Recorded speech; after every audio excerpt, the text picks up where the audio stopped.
how to create a word burst or letter burst design in Photoshop. I'm using Photoshop CC220, but you could use 219, etc. Key thing here is the vertical type tool. Select that and then select font, select the various sizes, etc. that you want to use. And I'm going to go with black for the color for the, but you could of course use red, green, or maybe even grey for the type. Click OK.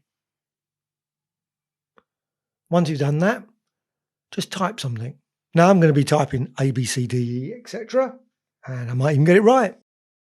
But what you can also do, of course, you could just type maybe a certain phrase, something you want to type. Or maybe a set of numbers. Perfectly reasonable as well. So once you've typed that, and again you could, and also of course you could vary the font. You don't have to keep consistent all the way through the font.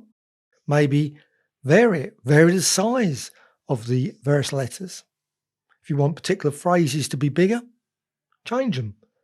Once you've created it, it's all in one single layer, a certain layer that's vertical.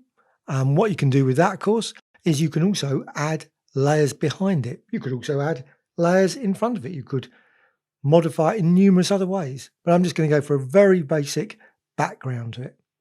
Key panel for this, window and layers. So you've got the layers panel there. And I'm going to go to add just a very basic rectangle. Again, it could be different types of shapes.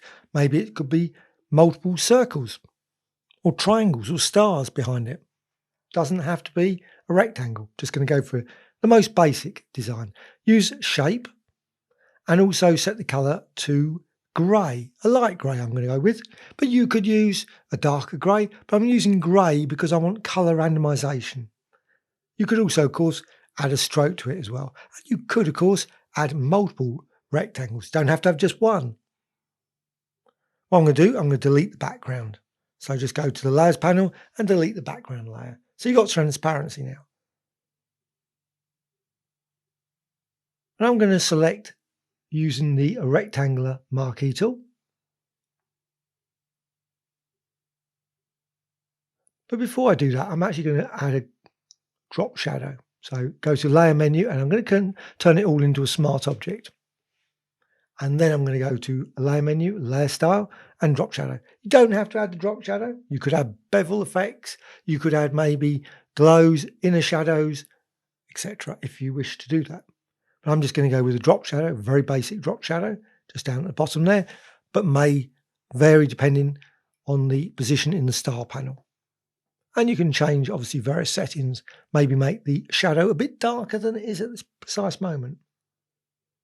Once you're happy with that, click OK. And that's applied to the letters as well as the rectangle. Well, the smart object, I should say. All the letters haven't got shadows.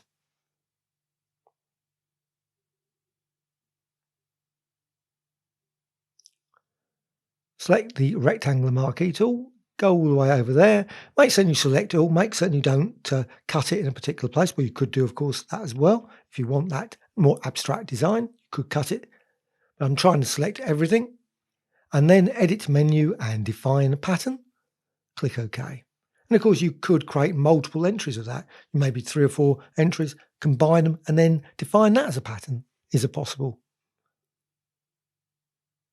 I'm just going to create a layer. So layer and new layer. The reason I want it a layer because I'm going to use the fill command. And I want the fill command to be applied to a layer so I can move it around. So edit menu and fill. Make sure it's patterns for the contents. Set the pattern to the one you've just created. Or you could, of course, select different ones if you created a variety of different lines of letters. And also make certain the script is on and symmetry fill. Click OK.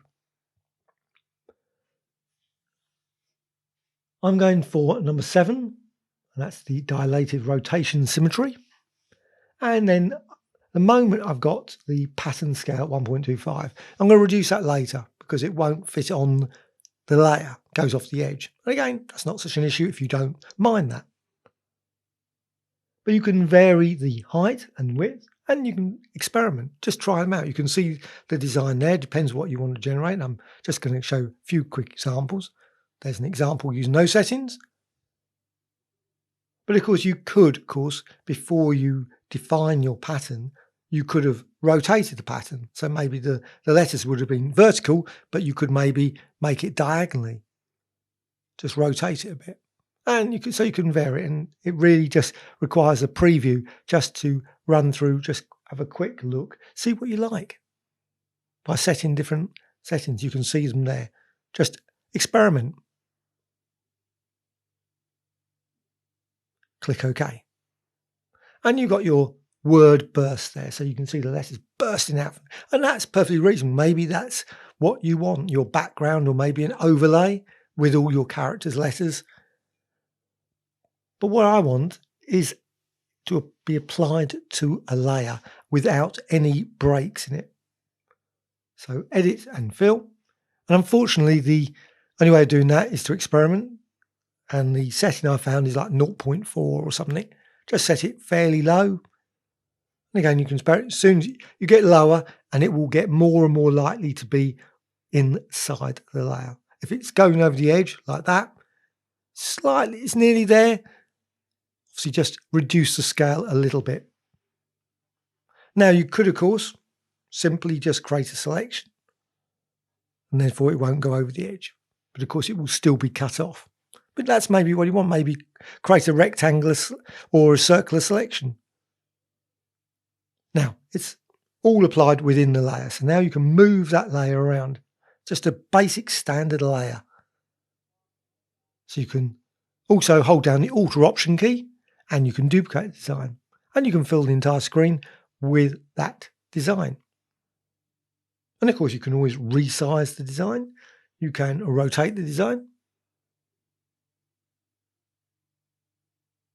You can also add effects to it as well.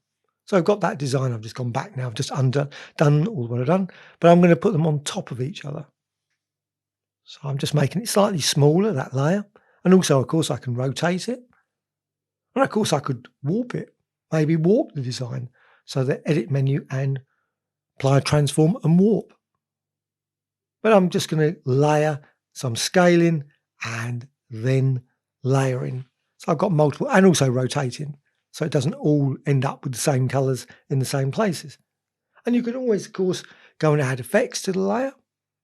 Maybe use the liquify in the filter menu, or go to the image menu and adjustments and recolour some of the elements, some of the layers.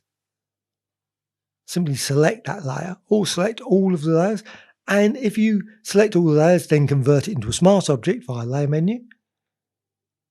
You can then, of course, go and I'm just aligning it now using the layer menu and align.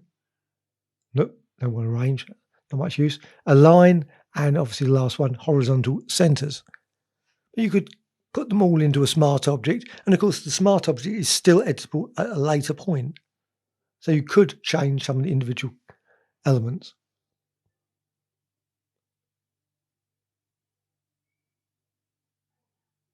And of course, you could also duplicate all those as well and do exactly the same as before, or maybe merge all the layers via the layer menu.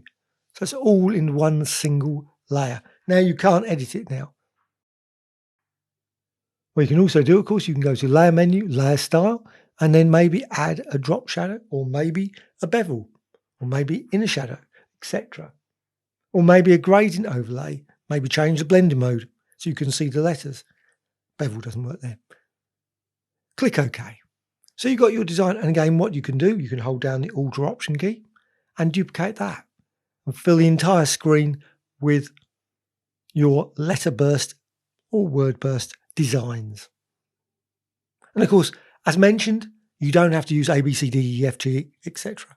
You could use many different types of words, change the fonts, change the colours of the fonts, etc.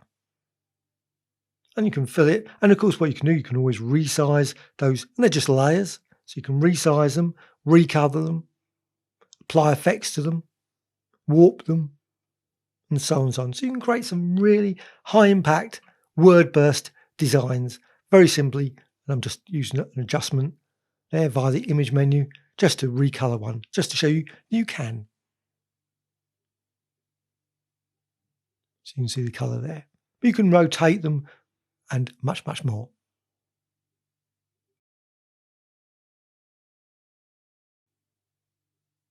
Quickly zoom in so you can see it a little bit better.